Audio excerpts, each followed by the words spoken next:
죽은 자의 집 청소.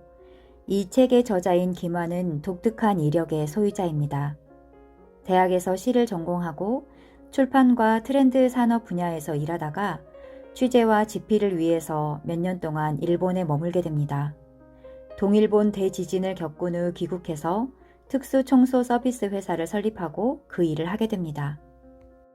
이 책은 죽은 사람은 물론 죽은 사람과 주변의 냄새를 없애는 일, 죽음의 그림자와 그 흔적을 지우는 일에 대한 기록입니다. 누군가의 죽음으로 생계를 이어가는 직업을 가진 저자. 간결하지만 독특한 글솜씨로 죽음에 대해서 이야기를 풀어갑니다. 저자의 말처럼 어떻게 살 것인가 또는 어떻게 죽을 것인가, 내 죽음 이후에 우리의 모습을 생각해보는 귀한 시간을 갖게 하는 책인 것 같습니다. 꽃 좋은 곳으로 가, 언니.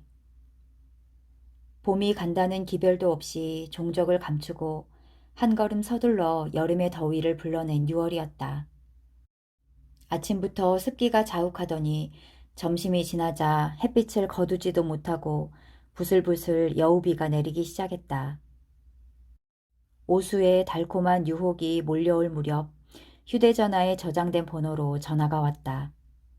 지난해 신문 지면에 난 내 인터뷰 기사를 보고는 우리 시댁 식구 일인데 라고 말을 꺼내며 쓰레기가 극단적으로 많은 집도 정리해 줄 수 있는지 물어본 사람이다. 기사를 봤다며 연락하는 경우는 흔하지 않은 일이라 번호를 저장하며 따로 메모를 덧붙인 기억이 난다. 첫 번째 통화를 하고 반년이 훨씬 지나고 나서야 다시 전화를 걸어온 것이다. 예사롭지 않다.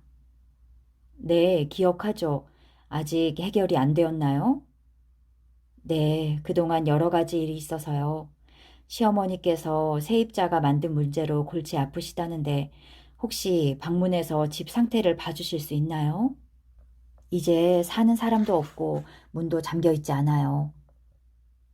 붉은색 벽돌로 만들어진 3, 4층 높이의 엇비슷한 모습의 연립주택으로 빽빽하게 들어찬 언덕배기. 이른바 주택 과밀지역이다. 주차할 곳도 찾기 힘들고 어렵사리 차를 세우고도 밀려 내려가지 않도록 바퀴 아래 큼직한 돌덩이를 괴어야 안심할 수 있는 비탈길이다. 어린아이가 창문을 열고 팔을 뻗으면 옆 건물에 닿을 것만 같다. 휴대전화에 지도 앱을 띄워놓고도 복제한 듯 똑같이 생긴 골목과 골목 사이에서 그 지하방을 찾기란 쉽지 않다. 전신주 아래엔 길고양이 습격으로 배가 터진 음식물 쓰레기 봉투가 널브러져 있고 그 위엔 살이 오른 파리들이 가느다란 빗줄기에도 아랑곳하지 않고 영역을 수호하듯 윙윙거리며 맴돈다. 손잡이는 돌아가는데 문은 열리지 않는다.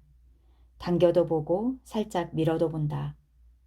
고장인가 싶어 급한 대로 작은 쇠 지렛대로 문틈을 끼워서 젖혀본다. 그러자 문이 안쪽으로 열리며 틈이 벌어진다. 그 사이로 들여다보니 쓰레기 더미와 택배 상자가 문이 열릴 수 없을 정도로 천장까지 가득 쌓여서 버티고 있다. 세입자는 어떻게 이 문을 열고 탈출했을까? 이삿짐도 하나 없이 사람만 틈새로 빠져나갔단 뜻일까? 방호복을 덧입고 플래시를 켜서 한 손에 들고는 열린 문틈으로 먼저 발 하나를 들여놓는다. 마음 단단히 먹자. 용을 잡으러 던전에 들어서는 검투사의 투구라도 빌려온다면 좀 침착해질 수 있을까? 어둠 속에서 왼손으론 거미줄을 걷어내며 이리저리 빛을 비춰본다. 누군가의 집이 아니라 거대한 쓰레기통 안에 들어온 것 같다. 오래 침참해 있던 수많은 쓰레기는 내가 들어서자 캐캐 묵은 먼지를 일으켜 환영 인사를 건넸다. 먼지라기엔 밀도가 높아서 차라리 모래 공기라고 불러야 할 것 같다. 오늘 황사의 진원지는 고비 사막이 아니라 대한민국, 어둠 속의 반지하 주택이다. 전등 스위치를 켰지만 전원 차단기를 내려놓았는지 집 안에 어떤 조명도 켜지지 않는다. 방 2개와 거실엔 쓰레기와 엉망이 된 세간이 가득 차 있다. 사람이 여기에 살았다고? 누워 잠을 청할 만한 공간조차 없는데? 주의를 기울여 보니 안방의 쓰레기 더미 위에 무언가 내가 비춘 플래시 조명을 반사하며 빛났다. 좀 더 다가가 살펴보니 피크닉용 은박 돗자리다. 가운데가 움푹한 모습을 보아 어쩌면 여기에 누워 잠을 청했는지도 모른다. 여긴 사람이 머물 만한 공간이 아니다. 쥐가 이곳을 터전 삼아 살아간다 해도 과연 설치류의 평균 수명만큼 살 수 있다고 낙관할 수 있을까? 이제 전원 차단기를 찾아봐야겠다. 이 상황에서 전기마저 없다면 할 수 있는 일은 없다.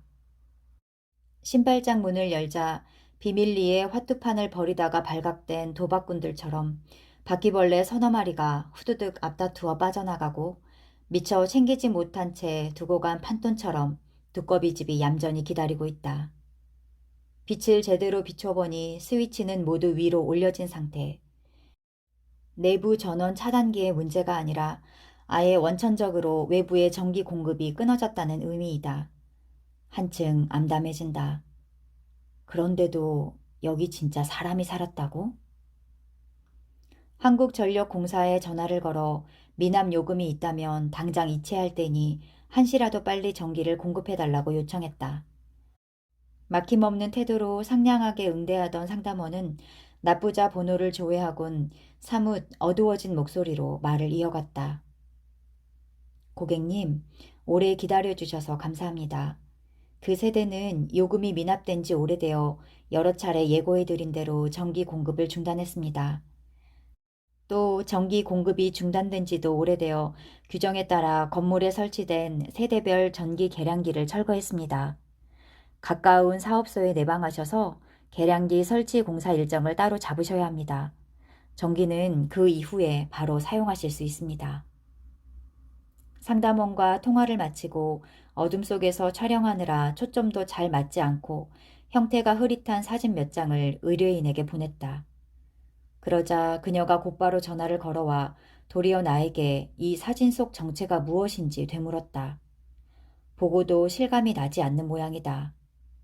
상상 밖의 일이란 소설이나 영화에서처럼 일정한 의도에 따라 만들어진 허구 세계뿐만 아니라 현실 세계에서 아무런 의도 없이도 매우 구체적이고 엄연하게 벌어지기도 한다. 암흑 속의 집안 상태와 계량기가 철거된 자초지종을 길게 설명하는 동안 그녀는 휴대전화 저편에서 한마디 대꾸도 없이 듣는다.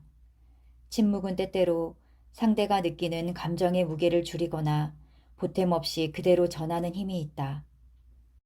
그녀는 나 같은 일을 하는 사람이 의뢰 듣곤 하는 잘 부탁드립니다 같은 말 대신 도와주세요 라는 말을 건네곤 전화를 끊었다. 계량기 설치 공사가 끝나길 마냥 기다릴 수만은 없어서 배터리로 불을 밝히는 조명 도구를 준비해 다음날 아침 일찍 그 집으로 향했다. 건물 1층 현관 앞에 장비를 내려놓는 소리가 거슬렸는지 지하 맞은편 현관문이 열리고 70살은 좋게 넘어 보이는 할머니 한 분이 나와서 대뜸 나를 향해 소리를 지른다. 아이고, 내가 죽겠어요. 이게 도대체 무슨 일이요? 그동안 옆집 여자 때문에 진짜 죽는 줄 알았어. 아이고, 냄새, 냄새. 일방적으로 악다구니를 치던 그녀는 대꾸 한마디 듣지 않고 문을 쾅 닫고 들어가 버린다. 앙칼진 목소리가 벌리고 간 마음의 틈은 순식간에 정적으로 메워진다. 한순간 멍해진다. 뭔가 시작도 하기 전에 갑자기 끝나버린 것 같은 기분이 마저 든다. 그런 생각을 하는데 또 벌컥하고 문이 열린다. 그 앞에 있는 것들도 다 치워요. 어제도 치웠는데 이것들이 또 언제 갖다 놨어. 재수가 없으려니. 그녀가 턱끝을 치켜들어 가리킨 계단 구석에는 벽걸이 달력의 뒷면 같은 백지로 상단을 덮은 종이 상자가 놓여 있다. 어제 이 집을 보러 왔을 때는 없던 상자이다. 뒤에서 또 한 번 쾅 하고 문이 닫힌다. 상자 위에는 시든 꽃 한 송이와 다 녹아내린 향초가 놓여 있다. 지나가던 누군가 지하까지 내려와서 버리고 간 쓰레기일까? 꽃을 버리고 가다니 이상하다. 하지만 잠자코 치우는 수밖에 다른 선택지가 없다.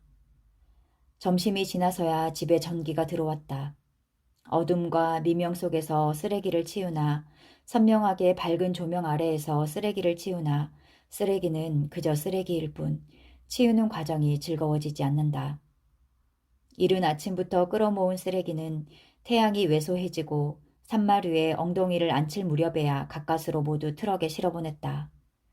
쓰레기는 사라졌지만 그 냄새가 우리가 입은 옷, 신발, 머리카락에 고스란히 남는다. 연이은 작업을 위해 다음날 아침 일찍 그 집에 도착했을 때 옆집 할머니가 또 나타나진 않았다. 어제 우리가 온종일 지하에서 지상으로 오르락 내리락 하며 쓰레기가 든 마대 자루를 옮기는 모습을 보곤 아연실색하고 기가 질렸는지도 모른다. 하지만 어제 분명히 말끔하게 치워놓은 계단 구석에는 또다시 꽃과 향초가 놓여 있다. 마치 천연덕스레 반복되는 데자뷰 같다. 이번엔 투명한 포장지에 쌓인 노란 국화 다발이다. 꽃다발을 들어 올리자 꽃대 사이에 꽂혀있던 메모가 바닥에 툭 떨어진다. 메모를 읽자니 어제처럼 또 한 번 멍해진다. 연희 언니, 미안해. 정말 미안해. 미안해. 꽃, 좋은 곳으로 가. 단순히 새들어 살던 자가 쓰레기를 버려두고 야반도주한 것이 아니었단 말인가? 대체 무슨 일이 일어났던 걸까? 장마가 그치고 해가 비치나 싶어 하늘을 올려다보았더니 흩어지는 구름 속에 더 높은 곳에 정라눈이 몰려오는 기분이다. 점심이 한참 지났을 때 의뢰인인 시어머니와 함께 집이 제대로 치워졌는지 확인하기 위해 찾아왔다. 국화 다발을 보여주었을 때는 아무 말도 하지 않고 있다가 집을 다 둘러보고 떠나며 뜻밖의 이야기를 전해주었다. 지독한 우울증으로 오랫동안 집 밖에 나오지 못하고 칩거하던 세입자는 언제부터인가부터 월세를 내지 않았다. 집주인인 시어머니의 종용에도 이사도 가지 않고 급기야 연락조차 받지 않았다. 직접 찾아가서 문을 두드려도 열어주기는커녕 그 안에 정말 사람이 사는지조차 알 수 없는 상태였다고 한다. 세입자는 더 이상 물러설 곳이 없었는지 결국 자살을 선택했고 그 직전에 남자친구에게 메시지를 남겼다. 그는 연락을 받자마자 이 집으로 와 쓰레기 더미 위에 죽은 그녀를 발견했다. 스스로 생을 마치고 장례식장조차 빌릴 방법이 없는 그녀를 위해 몇몇 지인이 밤마다 그녀가 살던 이 지하집 방 문 앞에 찾아와 향초에 불을 밝히는 것으로 조문을 대신한 듯하다. 내가 어제 거둔 종이 상자는 그들이 계단 옆에 임시로 꾸린 빈소에 간이 분양되었던 셈이다. 문 밖에 있던 꽃다발을 이제는 완전히 텅 빈 지하 주택의 창가로 옮긴다. 이 창가라면 오후 한때나마 해가 머물다 갈 것이다. 여기에선 골목을 지나가는 사람들의 걸음과 먹이를 구하러 바삐 길 건너는 고양이처럼 쉼없이 돌아가는 세상의 작은 부분일지언정 안심하고 바라볼 수 있다. 내가 집을 정리하기 위해 머무는 내일까지라도 어두운 계단 구석 말고 부디 여기 해와 달이 비치는 창가로 와서 당신의 친구들이 바친 아름다운 꽃 향기라도 맡고 가시라. 그리고 부디 꽃 좋은 세상에서 영원히. 사랑하는 영민 씨에게. 안녕하세요. 이름이나 태어난 곳, 지금 사는 곳을 밝히지 않아도 제가 누구인지 당신은 알고 계시겠죠? 하긴 그런 것이 당신에게 그다지 중요하지 않을지도 모릅니다. 자기소개 같은 이 세상의 인사법은 어쩌면 여기에 머물러 있는 자에게나 통용될 만한 것이니까요.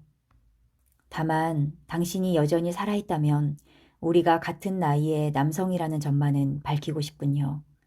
어릴 때 열광했던 만화의 주인공도 소중히 여겼던 장난감도 친구들과 몰려다니며 전자오락실에서 즐겨했던 게임도 엇비슷했으리라 생각합니다.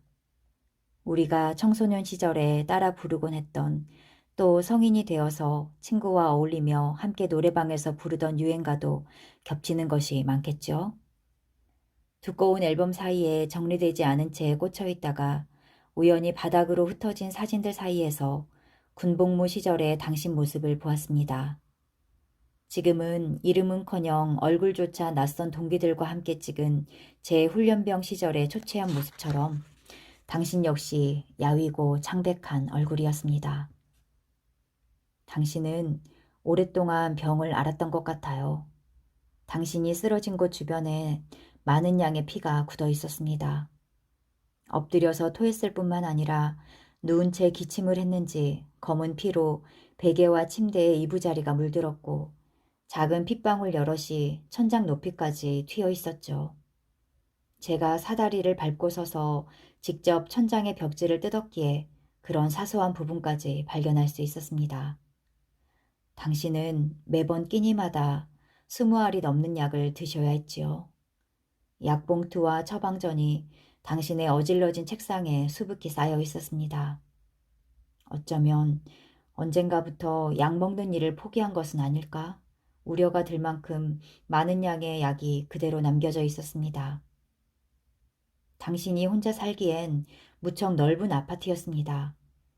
당신이 쓰러진 채 발견된 작은 방을 제외한 나머지 방은 살림살이가 어지럽게 쌓인 채 먼지가 잔뜩 쌓여 있었죠. 한동안 아무도 드나들지 않아서 흡사 창고 같았습니다. 안방으로 썼을 법한 가장 큰 방의 책상 위에서 신문지로 감싸놓은 결혼사진 액자를 발견했습니다. 하얀 예복이 어울리는 남자는 무척 드물지만 당신만은 예외로 하고 싶더군요. 그저 미소를 짓고 서 있는 당신과 달리 신부는 당신 옆에 앉아서 가지런한 일을 드러내며 환하게 웃고 있었습니다. 하얀 옷에 하얀 장갑을 낀 두 사람의 사진을 보면서 문득 겨울이 끝날 무렵 어둡고 바싹 마른 나뭇가지에서 보란듯이 피어난 하얀 목련꽃이 떠올랐습니다. 결혼 액자들 옆에는 여러 스포츠 브랜드의 신발 상자가 가지런히 놓여 있었고 그 안에는 꽤 많은 편지와 엽서, 카드 따위가 들어있었죠. 흰색 드레스를 입은 그녀가 그동안 당신에게 썼다는 사실은 봉투마다 직접 쓴 예쁜 글씨만 봐도 알 수 있었습니다. 봉투와 엽서에는 한결같이 동그랗고 조그만 글꼴로 투 사랑하는 영민 씨에게 라고 적혀 있었습니다. 제가 이 모든 것을 유품으로 보존할지 물었을 때 당신의 동생은 한순간도 머뭇거리지 않고 사진과 편지는 남김없이 버려달라고 했습니다. 그때 비로소 당신과 그녀가 진작 헤어졌다고 짐작했습니다. 당신이 살아있는 동안 소중하게 간직해온 여러 사연은 이윽고 거대한 봉투에 담겨서 몇 주 동안 여러 폐기물 처리 시설을 전전하다가 마침내 한 줌도 못 미치는 보잘것없는 회색 재가 될 것입니다. 바람이라도 불면 그마저도 오간데 없이 흩어져 결국 아무런 흔적도 남지 않겠지요. 그런 생각이 들면 때때로 우울하고 무기력해집니다. 제가 심란한 이유는 어쩌면 이미 거기에 없는 무언가를 여전히 보기 때문일지도 모릅니다. 오늘은 오후 내내 당신의 동생에 대해서 생각했습니다. 우리가 소독 작업에 열중하던 이른 아침에 이제는 아무런 살림도 남지 않고 모든 방과 거실의 장판은 모두 뜯어져 사라지고 벽지까지 모조리 벗겨져 그저 회색 콘크리트 벽으로만 존재하는 이 집에 당신의 동생이 찾아왔습니다. 출근하는 길에 일이 잘 마무리되었는지 보러 잠시 들렀다고 했습니다. 침묵을 지킨 채 빠른 걸음으로 거실과 화장실, 베란다 여기저기를 둘러보던 그는 당신이 머물던 작은 방으로 들어가 한동안 나오지 않았죠. 10분이 넘도록 아무런 기척이 없자 약간 걱정스러워서 슬그머니 그 방 앞으로 가보았습니다.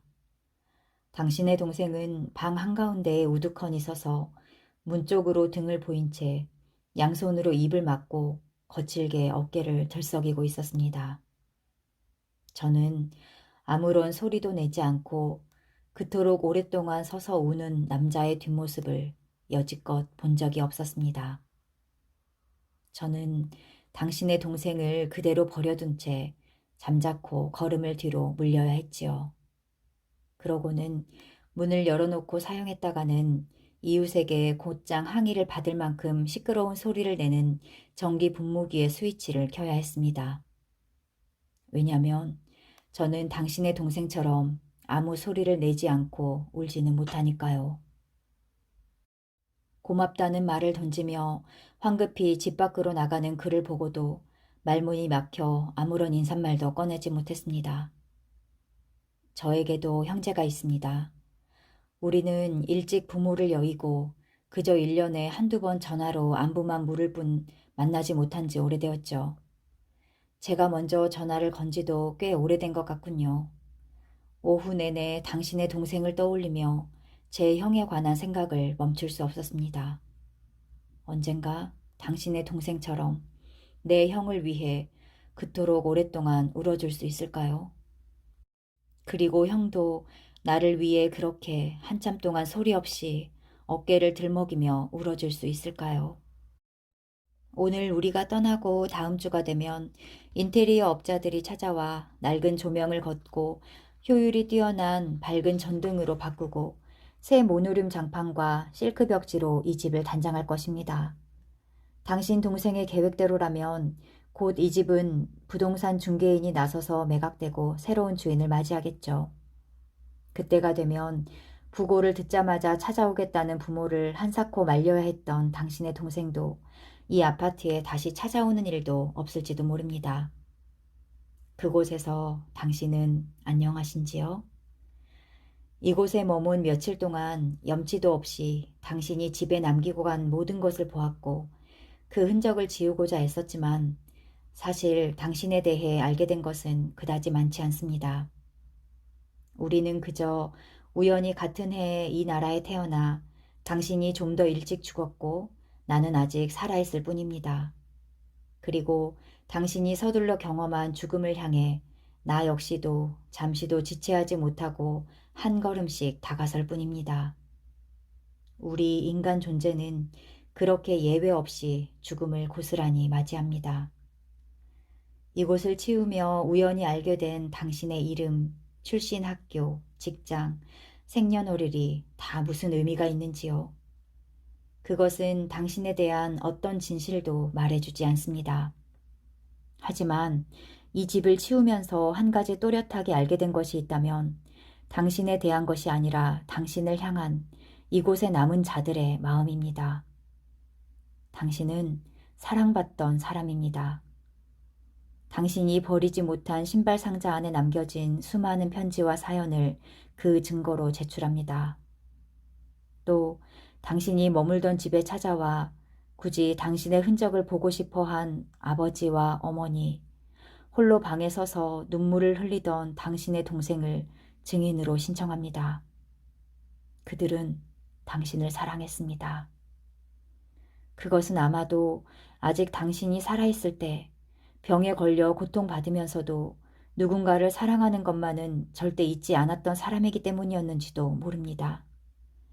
당신이 남긴 모든 것은 결국 사라지고 지워질 테지만 당신이 남긴 사랑의 유산만은 누구도 독점하지 못하고 또 다른 당신에게, 또 다른 당신의 당신에게 끝없이 전해질 것이라고 믿습니다.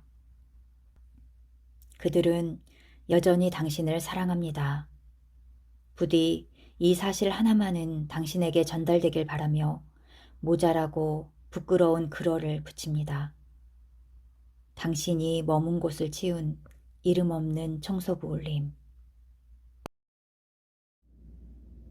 가난한 자의 죽음. 주로 가난한 이가 혼자 죽는 것 같다. 때때로 부유한 자가 혼자 살다가 자살하는 일도 있지만 자살을 고독사의 범주에 포함하는 문제에는 세계적인 인류학자들 사이에서도 의견이 분분하니 일단 논외로 하자. 고급 빌라나 호화 주택에 고가의 세간을 남긴 채 이른바 금은 보화에 둘러싸인 채 뒤늦게 발견된 고독사는 본 적이 없다. 부름을 받고 다다르는 곳에서 가난과 고독의 그림자가 들이온다. 검게 색바랜 빈곤의 잎사귀가 우수수 떨어져 도처에 널브러져 있는 것 같다. 내 시선이 오랫동안 가난에 물들어 무엇을 봐도 가난의 상징으로 여기는 것일까? 어떤 날은 죽은 이의 우편함에 꽂힌 채 아래를 향해 구부러진 고지서와 청구서마저 가난에 등이 휜 것처럼 보인다. 그 옆집의 고지서라고 하등 다를 바 없는 모습인데 내 어딘가 틀에 박힌 생각이 그런 시선을 이끄는 것 같다. 내 인생에서 풍요와 번영은 닿을 수 없는 버스 창밖의 풍경처럼 멀리서 아득하게 흘러간다. 산등성이 위에 거대한 구름을 등진 태양의 황금빛 테두리처럼 풍요는 언제나 아스라하고 머나먼 풍경으로 나를 굽어보지만 한 번도 그 구름을 밀치고 나타나 민낯을 보여주는 일은 없다. 가난의 눈이 멀어 혹은 가난의 눈이 뜨여 그 어떤 곳에서든 궁핍의 냄새를 찾아내는데 솜씨를 발휘하는 청소부. 그 탁월한 솜씨가 행여나 가족에게 옮지는 않을까 늘 전전긍긍한다. 그의 시선 닿는 곳에서 가난의 상징이 기지개를 켜고 몸을 일으킬 준비를 한다. 그가 보는 세계에서 빈익빈은 일상적이고 지당하다. 부익부는 먼 발치에서 그저 누군가 읊조리는 대로 들어만 보았을 뿐 일찍이 경험해 본 바가 없다. 가난은 가난과 어울려 다니며 또 다른 가난을 불러와 친구가 되고 부는 부와 어울리며 또 다른 풍요를 불러오는 것 같다. 가난해지면 필연적으로 더 고독해지는가? 빈궁해진 자에게는 가족조차 연락을 끊나보다. 옆집에서 풍기는 이상한 냄새를 의아하게 여긴 이웃의 신고로 주검은 뒤늦게 발견되고 경찰은 그제야 사망의 원인을 규명하고 유족을 찾아 나선다. 혼자 죽은 채 방치되는 사건이 늘어나 일찍이 사회적 반향을 일으켰던 고독사 선진국 일본. 그 나라의 행정가들은 고독이라는 감정 판단이 들어간 어휘인 고독사 대신 고립사라는 표현을 공식 용어로 쓴다.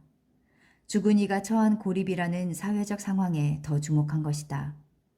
고독사를 고립사로 바꿔 부른다고 해서 죽은 이의 고독이 솜털만큼이라도 덜해지진 않는다. 냉정히 말해서 죽은 이가 아니라 그것을 바라보는 자 편에서 마음의 무게와 부담감을 덜어보자는 시도이다. 나 같은 일을 하면서 유족이 시신 수습을 거부하는 상황을 보는 일은 별스럽지 않다. 진작 인연이 끊긴 가족과 생면부지의 먼 친척이 느닷없는 부음을 듣고는 네, 제가 장례를 치르고 집을 정리하는 데 드는 비용을 책임지겠습니다. 하고 선뜻 나서는 경우는 좀처럼 없다. 혹시 빚을 떠안지 않을까? 하며 빛의 속도로 재산 포기 각서를 쓴다. 가난한 자에게도 넉넉하다 뿐인가? 남아 넘쳐나는 것이 있다면 바로 우편물이다.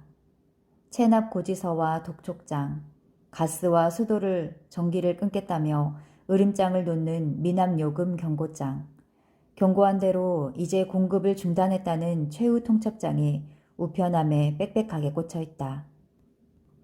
현관문 앞엔 붉은 딱지 외에 노란 딱지, 또 다른 우편물이 도착했으니 기일 내 찾아가라는 흰색 딱지가 붙는다. 채권자는 시중은행의 냉랭하지만 점잖은 얼굴에서 카드사와 캐피털 회사의 핏기 없는 얼굴로 바뀌고 어느덧 대부업체의 험상궂은 얼굴로 바뀐다. 회수되지 못한 채권은 헐값에 사모은 또 다른 채권자는 부지런히 독촉장을 보내고 전화를 걸고 불편한 걸음을 마다하지 않고 몸소 집으로 찾아와 배를 누른다. 합법의 울타리 안팎으로 흰 발과 검은 발을 하나씩 담근 채 교묘히 넘나들며 채무자들을 압박하는 자들. 달리 생각해보면 가족은 연락을 끊어도 채권자는 끊임없이 안부를 묻는 셈이다. 빚이 있는 자의 건강을 염려하는 사람은 혈육보다 오히려 채권자가 아닐까? 수십억 원대의 빚을 하루하루 열심히 일하며 갚아나간다고 용기 있게 고백한 가수 출신의 방송인에게 채권자들이 건강보조식품을 보내주며 응원한다는 얘기를 듣고는 마음이 복잡했다. 웃어야 할지 울어야 할지 모를 때는 차라리 웃는 편이 나을까? 돌려받을 돈이 있는 자는 그 누구보다 빚진 자가 건강하고 오래오래 살아있기를 바랄 것이다. 빚을 모조리 회수하는 그날까지. 한 젊은이가 목을 메어 자살했다는 청담동의 한 빌라 건물에 도착했다. 언뜻 보기엔 부촌의 언덕배기에 새로 지어 올린 전형적인 고급 빌라다. 건물 현관에 청소와 소독 장비를 내리고 뒤에 있는 주차장 쪽으로 돌아가자 여기저기 금이 간 붉은 벽돌과 군데군데 바스러진 시멘트로 마감한 낡은 벽면이 드러난다. 리모델링 공사를 거쳐 전면부를 갈아내고 실내마저 새 것으로 바꿨지만 어째서인지 건물의 뒤쪽까지는 손보지 않았다.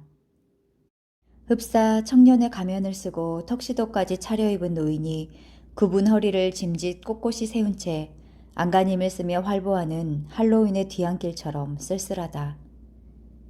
그가 살던 202호 현관문에는 전기 공급 제한 예정 알림이라는 굵은 고딕체의 제목이 붙은 노란 딱지가 붙어 있다.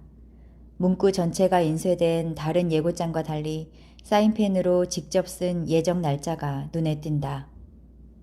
아마도 악성 체납 문제를 직접 처리할 담당자가 배정되고 그가 집까지 찾아와서 딱지를 붙이고 손수 날짜를 써놓고 간 것이리라. 날짜를 보자 문득 머릿속에 무언가 희붐하게 떠올랐다. 건물 관리 회사 직원이 내게 일러준 주검 수습 날짜를 놓고 셈해보니 전기 공급 중단 예정일과 그가 스스로 목숨을 끊은 날이 겹친다. 희미했던 것이 명료해진다.